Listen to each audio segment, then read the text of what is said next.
Assalamualaikum warahmatullahi wabarakatuh. Perkenalkan nama saya Fadila Gustaf. Di sini saya akan mendemokan cara menggunakan FarmSet Tools.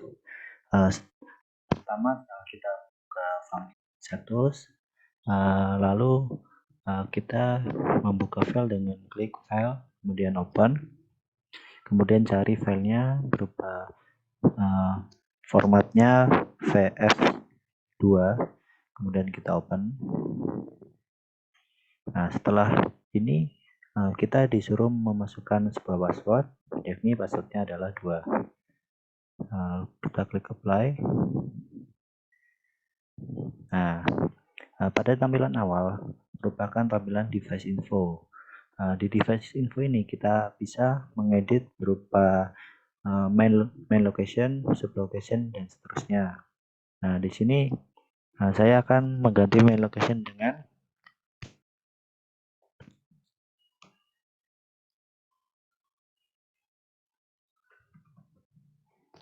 saya mengganti dengan Garinduk Sengkaling.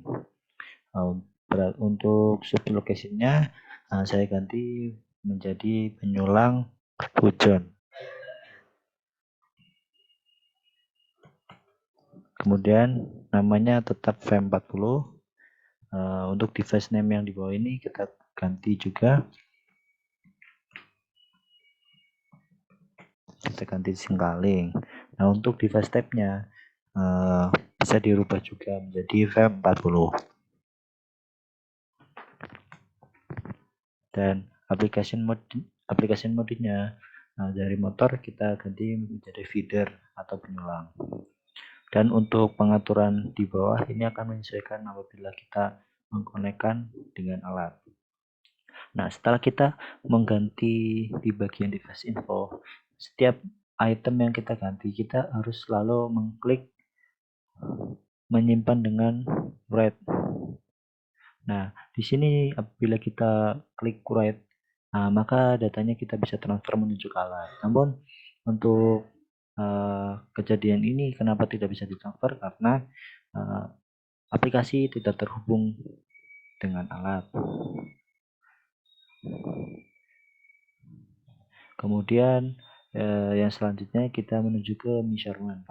Measurement yaitu pengukuran dari suatu alat itu sendiri, yang dimana untuk pengukuran di sini tertampil pada fase R, kemudian fase S, kemudian fase T. Di sini yang terukur yaitu arusnya. Arus pada tiap-tiap fase akan tertampilkan di sini. Kemudian terdapat arus dengan urutan 0. Kemudian ada juga tegangan zero sequence-nya. Di sini juga akan tertampil frekuensinya. Kemudian untuk yang selanjutnya beranjak ke harmonisa arus atau current harmonic.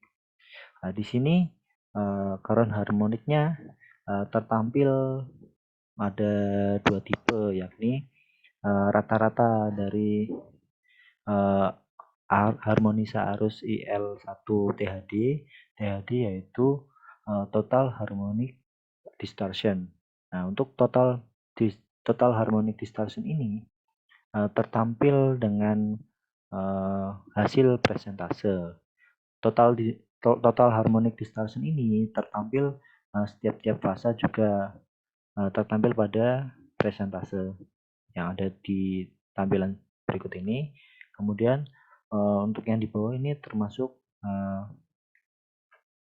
terdapat spektrum yang menjelaskan harmonisa pada setiap fasanya. Kemudian di sini terdapat harmonik dari fase R. Di sini tertampil harmonisa 2222 karena aplikasi ini belum tersambung kepada alat, maka hanya tertampil sampel tampilan seperti ini. Apabila aplikasinya terhubung terhadap alat, maka terdapat spektrum yang tertampil di grafik. Maka grafiknya dapat dilihat pada harmonisa ke-1, ke-2, ke-3, ke-4, sampai ke-15. Kemudian grafik ini akan terakumulasi dan menjadi rata-rata di presentasi berikut di atas ini. Kemudian kita menuju ke pasar diagram. Nah, di sini pasar diagramnya yaitu terhadap arusnya.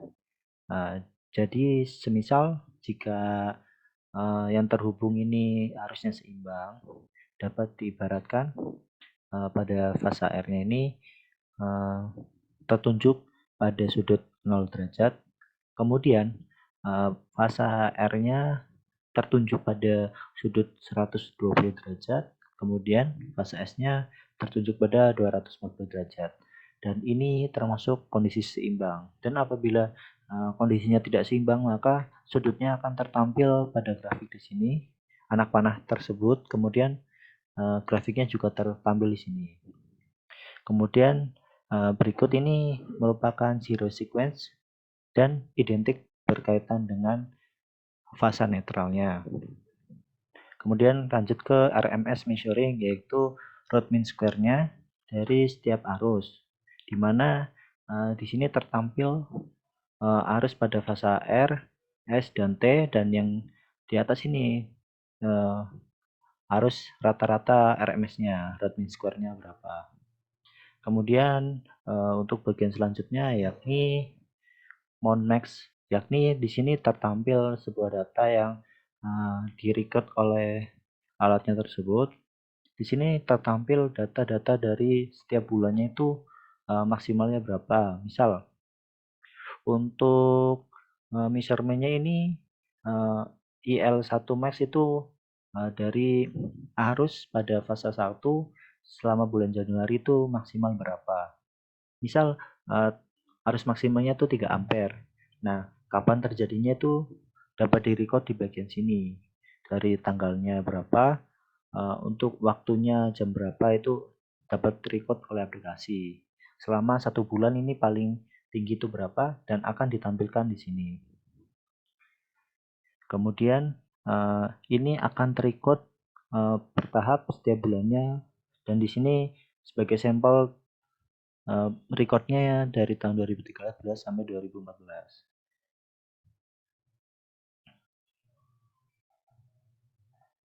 Kemudian yang selanjutnya kita beranjak ke protection. Nah, untuk protection kita masuk menuju ke overcurrent OCR. Nah, di sini untuk overcurrent stage terdapat 3 stage, yakni stage pertama, stage kedua, dan stage ketiga. Nah, stage ini berfungsi agar dapat membuat keandalan komunikasi komunikasi proteksi antar relay dapat berjalan dengan bagus. Kemudian pada stage pertama, apabila kita ingin merubah ini, maka pilih enable for, ininya diklik checklist. Kemudian untuk mengatur arusnya, kita dapat mengatur pada settingan pickup setting. Kemudian untuk delay curve family-nya di sini diganti menjadi inverse. Kemudian setelah diganti menjadi inverse, delay type-nya bisa diganti beberapa pilihan, yakni normal inverse, very inverse, extremely inverse, long time inverse. Nah, saya pilih yang extremely inverse. Kemudian untuk inverse time-nya bisa dirubah juga di sini. Kemudian untuk yang stage kedua juga sama, bisa dirubah di bagian sini. Kemudian yang stage ketiga juga sama.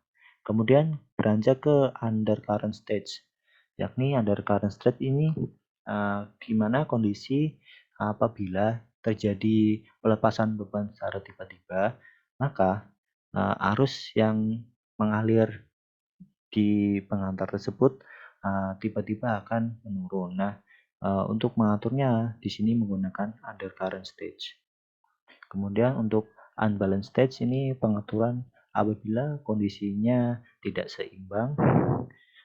Kemudian untuk yang selanjutnya, thermal overload ini biasanya digunakan untuk relay pada penggunaan motor.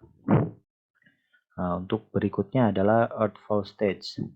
Untuk earthfall stage ini memiliki beberapa stage, yakni stage pertama, stage kedua, stage ketiga, dan yang terakhir stage keempat.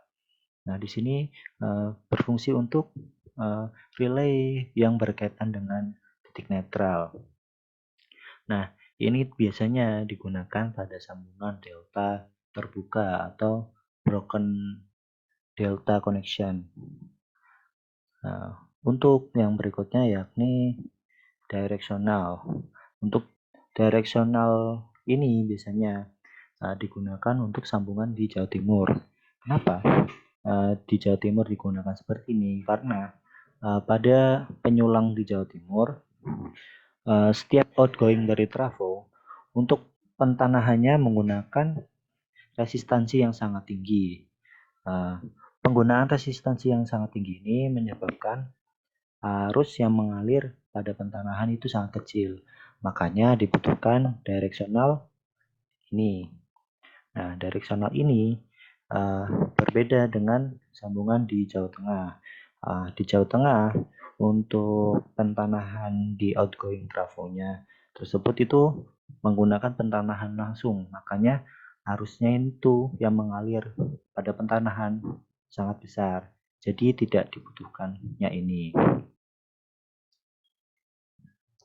Kemudian untuk penggunaan alat FAM 40 ini dibutuhkan sensing dari tegangan dan arus yang tidak dapat langsung diarahkan dari saluran menuju ke alat. Maka dari itu dibutuhkanlah sebuah sensor, yakni sensor tegangan dan sensor arus. Untuk sensor tegangannya kita menggunakan PT, dan untuk sensor arusnya kita menggunakan CT. Untuk penggunaan CT dan PT kita harus mengatur scalingnya. Scalingnya yakni misal 1000 ampere menjadi 5 ampere ataupun sebaliknya. Nah, kita bisa mengaturnya di bagian scaling. Sebagai contoh, untuk CT primary-nya di sini diganti menjadi 1000 ampere, kemudian 1000 ampere. Kemudian untuk CT secondary-nya kita bisa mengatur menjadi 5 ampere. Untuk bagian-bagian yang sudah kita edit akan muncul dengan warna merah. Nah, apabila kita ingin menyimpannya, apabila kita sudah selesai mengedit dan ingin menyimpannya, maka kita akan mentransfernya menuju ke alat setiap kita selesai mengeditnya. Karena di sini belum terhubung dengan alat, maka tampilannya seperti ini. Sekian penjelasan dasar dari FAMset Tools. Kurang lebihnya mohon maaf. Saya Afnila Gustaf, pamit undur diri. Wassalamualaikum warahmatullahi wabarakatuh.